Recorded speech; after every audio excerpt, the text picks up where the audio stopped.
இயற்கணிதம். இயற்கணிதத்தில் நம்ம முதல்ல எதை பற்றி பார்க்க போகிறோன்னா, இரு மாறிகளில் அமைந்த நேரிய சமன்பாடுகள். இயற்கணிதத்தில் எல்லாமே கிட்டத்தட்ட சமன்பாடுகளாகவும் அதனை தீர்க்கிற மாதிரியும் தான் இருக்கும் நமக்கு கேள்விகள். ஃபஸ்ட்டு கணக்குக்குள்ளே போகிறதுக்கு முன்னாடி நம்ம அதோட சமன்பாடுகளை பற்றியும் எதை பற்றி நம்ம தெரிஞ்சுக்க போகிறோம் அப்படின்றத பற்றியும் முதல்ல நம்ம தெரிஞ்சுக்கிட்டு உள்ள போகிறது அந்த கணக்கை பற்றின புரிதலையும், நம்ம எதுக்காக இதை போடுறோம், இதிலேருந்து நமக்கு என்ன கிடைக்குது அப்படின்ற ஒரு தெளிவும் நமக்கு கிடைக்கும். ஃபஸ்ட்டு இரு மாறிகளில் அமைந்த நேரிய சமன்பாடுகள் அப்படின்னா என்ன அப்படின்னு பார்த்தோம்னா, ஒரு ஃபார்முலா, அதோட பொது வடிவம், அந்த சமன்பாட்டோட பொது வடிவம் எப்படி இருக்கும்னா, a x plus b y plus c equal to 0. ஓகேவா? இதில் பாருங்கள், ஏஎக்ஸ் ஒரு பகுதி, பிஎக்ஸ் இரண்டாவது, சி மற்றும் இருக்குது. இதில் ஏபிசி இதெல்லாம் மெய் எண்கள், அதாவது ஏதாவது ஒரு எண்களாக இருக்கும். ஓகேவா? பூஜ்ஜியமாக இருக்கலாம், 1, 2, 1/2, 3/4, -1/2 இந்த மாதிரி எதுவாக வேணாலும் இருக்கலாம். மெய் எண்கள்னால் என்ன எண்களாக வேணாலும் இந்த ஏபிசி இருக்கலாம். எக்ஸு அண்டு ஒய் என்னவா இருக்கும்னா மாறிகள்னு சொல்லுவாங்க. எக்ஸ் அண்ட் ஒய் என்னது? மாறிகள். மாறிகள்னா அதோட மதிப்பு மாறிக்கிட்டே இருக்கும். மாறிலினா மாறாதது, மாறினா மாறக்கூடியது. ஸோ எக்ஸோட வேல்யூவும் ஒய்யோட வேல்யூவும் மாறும் இந்த இடத்துல. ஆனால் ஏவோட வேல்யூ, பியோட வேல்யூ, சியோட வேல்யூ மாறாது. அங்கே என்ன கொடுத்துருக்காங்களோ அதுதான். பட் அந்த நமக்கு கொடுத்துருக்க சமன்பாட்டில் இருக்கக்கூடிய இந்த மெய்யெண்களில் எக்ஸ் ஒய் இந்த 2 மாறி கூடவும் இருக்கக்கூடிய மெய்யெண்களில் ஏதாச்சும் ஒன்றாவது பூஜ்ஜியமற்றதாக இருக்கணும். ரெண்டுமே என்னவா இருக்காது? பூஜ்ஜியமாக இருக்காது. ஒன்று ஏ பூஜ்ஜியமாக இருக்கலாம், இல்லாட்டி பி பூஜ்ஜியமாக இருக்கலாம். பட் ரெண்டுமே பூஜ்ஜியமாக இருக்க முடியாது. ஏன்னு பார்த்தீங்கன்னா, இப்போ இங்கே ஒன்று பூஜ்ஜியம் வந்துருச்சுன்னு வச்சுக்கோங்களேன், ஏவையும் எக்ஸையும் மல்டிப்ளை பண்ண முடியும். இப்போ ஏவோட வேல்யூ 0வாக இருந்ததுன்னா எது கூட 0வை பெருக்கினாலும் அது 0 ஆகிடும். ஸோ இதுவும் 0 ஆகிடும். அப்போ இங்கேயும் 0 வந்துருச்சுன்னா இதுவும் 0 ஆகிடும். ரெண்டுமே 0 ஆகிட்டு ஒரு எண் கூட 0வை நம்ம கூட்டினாலும் என்னதான் வரும்? அதே எண் தான் வரும். அப்போ இங்கே நமக்கு 0 இருந்துச்சுன்னா நமக்கு ஈக்குவல் டு 0. ஓகே. இப்போ 1 இருந்துச்சுன்னா 1 ஈக்குவல் டு 0 அது தவறான ஒன்று. 2 ஸோ 0வை சியோட வேல்யூ 0வை தவிர வேறு எதுவாக இருந்தாலுமே நமக்கு இந்த சமன்பாடு பொருந்தாததாக இருக்கும். அதனால தான் இதெல்லாம் அதோட என்னது, இது ஒரு முக்கியமான கண்டிஷன்னு சொல்லலாம். ஸோ ஏபி இது ரெண்டுத்தில் ஏதாச்சும் ஒன்றாவது என்ன இருக்கணும், அதாவது ரெண்டுத்தில் ஒன்றாவது பூஜ்ஜியமற்றதாக இருக்கணும். பூஜ்ஜியம் ரெண்டுத்துக்குமே வராது, அதுதான் சொல்ல வராங்க. இப்போ இதனை அடிப்படையாக கொண்டு ஒரு எடுத்துக்காட்டு கணக்கு பார்க்கலாம். எடுத்துக்காட்டு 3.1. 3.1ல் என்ன சொல்கிறாங்க? இருங்க, நான் புக்கை அப்படியே வச்சு நான் சொல்கிறேன். தந்தையின் வயதானது மகனின் வயதைப் போல 6 மடங்கு ஆகும். 6 வருடங்களுக்குப் பிறகு தந்தையின் வயதானது மகனின் வயதைப் போல் 4 மடங்கு அதிகம். தந்தையின் மற்றும் மகனின் வயதை வருடங்களில் காண்க. ஓகே, கேள்வி கொடுத்துட்டாங்க. அதாவது வெளிப்படையாக இவங்களோட வயது இதுன்னு கொடுக்காம நமக்கு இவரோட வயசை விட இவரோட வயசு இவ்வளோ பெருசு, இத்தனை வருஷம் கழிச்சு இவரோட வயசை விட இவரோட வயசு இத்தனை மடங்கு. ஸோ இப்போ அவங்களோட வயசை நம்ம கண்டுபிடிக்கணும் அப்படின்ற மாதிரி கொடுத்துட்டாங்க. தற்போதைய வயதை நம்ம கண்டுபிடிக்கணும்னு சொல்லியிருக்காங்க. இதை தான் நம்ம என்ன பண்ண போகிறோம்னா ஈக்குவேஷனில் நம்ம எடுத்துகிட்டு வர போகிறோம். இதுக்கு தான் நம்ம இயற்கணிதத்தை என்ன சொல்கிறது பயன்படுத்துகிறோம். இயற்கணிதத்தோட பயன்பாடுகள் இந்த மாதிரி இடங்களில் பயன்படுதுன்னு ஒன்று தெரிஞ்சுக்கோங்க. இப்போது இந்த கேள்வியை நம்ம இரு மாறி வச்சு சமன்பாடு பார்த்தோம்ல, அந்த இருமாறி நேரிய சமன்பாட்டின் மூலமாக நம்ம தீர்க்க போகிறோம். அது எப்படின்னு சொல்லிட்டு பார்க்கலாம்.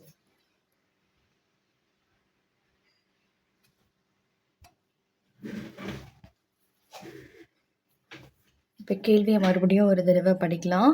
தந்தையின் வயதானது மகனின் வயதைப் போல் 6 மடங்கு அதிகம்.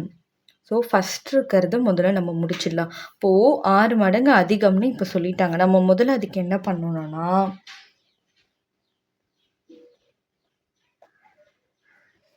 தந்தையின் வயதை எக்ஸ் எனவும் மகனின் வயதை y எனவும்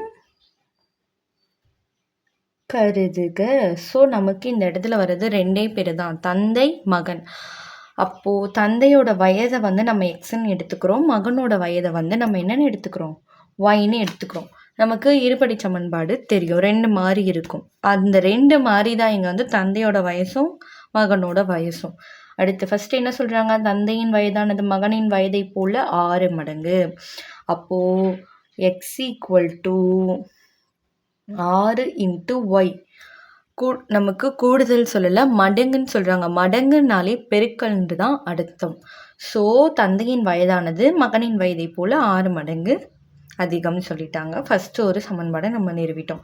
அடுத்தது 6 வருடங்களுக்கு பிறகு, ஸோ 6 வருஷத்துக்கு அப்புறமா தந்தையின் வயதானது மகனின் வயதை போல் 4 மடங்கு அதிகம்னு சொல்லியிருக்காங்க. தந்தையின் வயதானது மகனின் வயதை போல் 4 மடங்கு அதிகம். இப்போது இதுக்கான ஈக்குவேஷன் இந்த 2வது பார்ட்டுக்கு நம்ம எடுத்தோம்னா இப்போ என்ன பண்ண போகிறோம், 6 வருஷத்துக்கு அப்புறம். அப்போது 6 வருஷத்துக்கு அப்புறம்னா இப்போ தந்தையின் வயது எக்ஸ்னா 6 வருஷத்துக்கு அப்புறம் எப்படி இருக்கும், எக்ஸு கூட்டல் 6. அதாவது இப்போ ஒரு சும்மா எடுத்துக்காட்டுக்கு ஒரு 30ன்னு பார்த்தீங்கன்னா 6 அதிகமாகனா 36. நம்ம என்ன பண்ணுவோம், கூட்டுவோம். ஸோ அதே தான் இங்கேயும் பண்ண போகிறோம். எக்ஸ் + 6 போட போகிறோம் ஈக்குவல் டு, அப்போ மகனோட வயசு என்னவாயிருக்கும், 6 வருஷத்துக்கு அப்புறம் 6 அதிகமாகியிருக்கும். So y + 6. இப்போ என்ன சொல்கிறாங்க, 6 வருடங்களுக்கு பிறகு தந்தையின் வயதானது மகனின் வயதை போல் 4 மடங்கு அதிகம். அப்போ என்ன பண்ண போகிறோம், 4ஆல் இது மொத்தத்தையும் நம்ம என்ன பண்ணணும், பெருக்கணும். 4 மடங்கு, மடங்குனா பெருக்கணும். 3வது பாருங்கள், தந்தை மற்றும் மகனின் தற்போதைய வயதை வருடங்களில் காண்க. நமக்கு 2 கிடச்சிருக்கு, ஒரு சமன்பாடு, 2வது சமன்பாடு. அவங்க கொடுத்ததுலேருந்து நம்ம 2 சமன்பாடுகளை உருவாக்கிட்டோம். 3வது நம்மளை அவங்க என்ன கேட்குறாங்க, நேரடியாக தற்போதைய வயதை கேட்குறாங்க. தற்போதைய வயதை நம்ம என்னென்னு எடுத்துருக்கோம், எக்ஸு ஒய்யை தான் நம்ம கண்டுபிடிக்க போகிறோம். வருஷத்தில் கேட்டிருக்காங்க, மாதங்களில் கேட்டாங்கன்னா வருடங்களை நம்ம வந்து மாதமாக வந்து மாற்றி கண்டுபிடிக்கணும். இப்போ இந்த நேரத்தில் பார்த்திங்கன்னா இப்போ என்ன பண்ண போகிறோன்னா, இதில் சமன்பாடை நல்லா பாருங்கள். X equal to 6y. அப்போது எக்ஸுக்கு பதிலாக 6y நம்ம பிரதியிட முடியும். ஓகேவா. அடுத்தது எக்ஸ் + 6 = 4 × y + 6ன்னு இருக்குது. ஸோ 2 சமன்பாடு இருக்குது. இதில் ஒரு சமன்பாடு எடுத்துகிட்டு போயிட்டு இன்னொரு சமன்பாட்டில் நம்ம பிரதியிட்டோன்னா ஒன்றுத்தோட வேல்யூ வந்து நம்ம கண்டுபிடிக்க முடியும். இப்போ எக்ஸோடதை எடுத்துகிட்டு போய் பிரதியிட்டோன்னா நமக்கு ஒய்யோட வேல்யூ கிடைக்கும். ஒய்யை பிரதியிட்டோன்னா எக்ஸோட வேல்யூ கண்டுபிடிக்கும். இதையே வச்சு இன்னொன்றுத்தையும் நம்ம கண்டுபிடிக்க முடியும். அப்போது நமக்கு இங்கே என்ன இருக்குது, எக்ஸ் ஈக்குவல் டு 6y. இப்போ நம்ம என்ன பண்ணலன்னா சமன்பாடு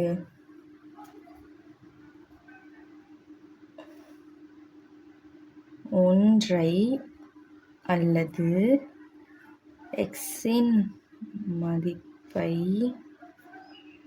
சமன்பாடு 2இல் பிரதியிட என்ன கிடைக்கும், இப்போது இதுதான் 2.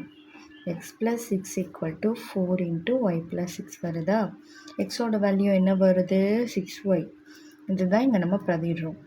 +6 = 4 × y + 6. இப்போ இதை வந்து தீர்க்க போகிறோம், சுருக்க போகிறோம். 6y + 6 = இப்போ இங்கே பெருக்கல் இருக்கா, முதல்ல 4 எடுத்துகிட்டு போயிட்டு y கூட பெருக்கணும். அடுத்து 4ஐயும் 6ஐயும் பெருக்கணும். அப்புறம் பெருக்கணும்னா 4y + 6 × 24.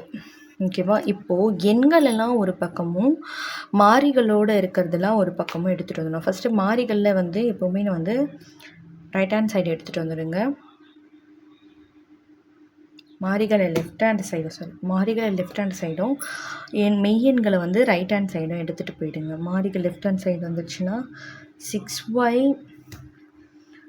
இங்கே இருக்க ப்ளஸ் இங்கே வந்ததுன்னா -4y ஈக்குவல் டு 24. இங்கே இருக்கிறது அங்கே போகும்போது மைனஸில் போயிடும். இங்கே இருக்க +6 அங்கே -6 ஆகும். இப்போ பாருங்கள் 6y - 4yனா எவ்வளோ வரும்? 6yல 4y போயிடுச்சுன்னா மீதி 2y ஈக்குவல் டு 24ல் 6 போயிடுச்சுன்னா 18. இப்போது y ஈக்குவல் டு இப்போ இங்கே பாருங்கள் பெருக்கல்ல இருக்கக்கூடிய 2 LHS சைடு போகும்போது என்னவா மாறும்? இடப்பக்கம் போகும்போது இடப்பக்கத்தில் இருக்கிறது வலப்பக்கம் போகும்போது வகுத்தல்ல போயிடுது. இப்போ என்னவாகும்? 9 வரும். அப்போது ஒய்யோட வேல்யூ என்னது? 9. ஒய்யோட சரியான மதிப்பு நம்ம என்னன்னு கண்டுபிடிச்சிருக்கோம்? 9. அப்போது மகனின் தற்பொழுதைய வயது என்னவா இருக்கும்? 9 வயதாக இருக்கும். இப்போது மகனோட வயது நமக்கு கிடைச்சிருச்சு. அப்போ தந்தையின் வயது என்னவா இருக்கும்? இந்த ஒய்யோட வேல்யூ எடுத்துகிட்டு போயிட்டு நீங்கள் சமன்பாடு 1 அல்லது 2 இது 2த்தில் நீங்கள் எதில் போட்டாலும் உங்களுக்கு தந்தையோட வயதை நீங்கள் கண்டுபிடிக்க முடியும். இப்போ 1ல் போட்டு பாருங்கள். 1ல் போட்டால் என்ன வரும்? x ஈக்குவல் டு 6 இன்ட்டு என்னது? 9. 9 6 என்ன வரும்? 54 கிடச்சிருச்சா? இப்போது சரி ஓகே, இதுக்கும் ஒரு இதில் ஏதாவது ஒரு சமன்பாட்டில் போட்டால் மட்டுமே போதுமானது. இப்போ நம்ம தெரிஞ்சுக்கிறோன்றதுக்காக 2வதுலேயும் நம்ம போட்டு செக் பண்ணிக்கலாம் நம்ம போட்டிருக்கிறது சரியா அப்படின்னு சொல்லிட்டு. இப்போ பார்த்தீங்கன்னா x + 6 ஈக்குவல் டு 4 இன்ட்டு ஒயோட வேல்யூ என்பது 9 + 6. இப்போ இங்கே பாருங்கள் என்ன வரும்? முதல்ல கூட்டிடணும். இதை கூட்டிட்டா என்ன வரும்? 15. அடுத்தது இங்கே பாருங்கள் x + 6 இங்கேயே வச்சுக்கோங்க. இதை ஃபுல்லாக முடிச்சதுக்கப்புறமா இந்த 6 அந்த பக்கம் எடுத்துகிட்டு போகலாம். 4 15 60 60ஆ? இப்போ பாருங்கள் x ஈக்குவல் டு 60. இங்கே இருக்க +6 அந்த பக்கம் போயிடுச்சுன்னா -6 ஆகும். அப்போது 60ல் 6 போச்சுன்னா 54.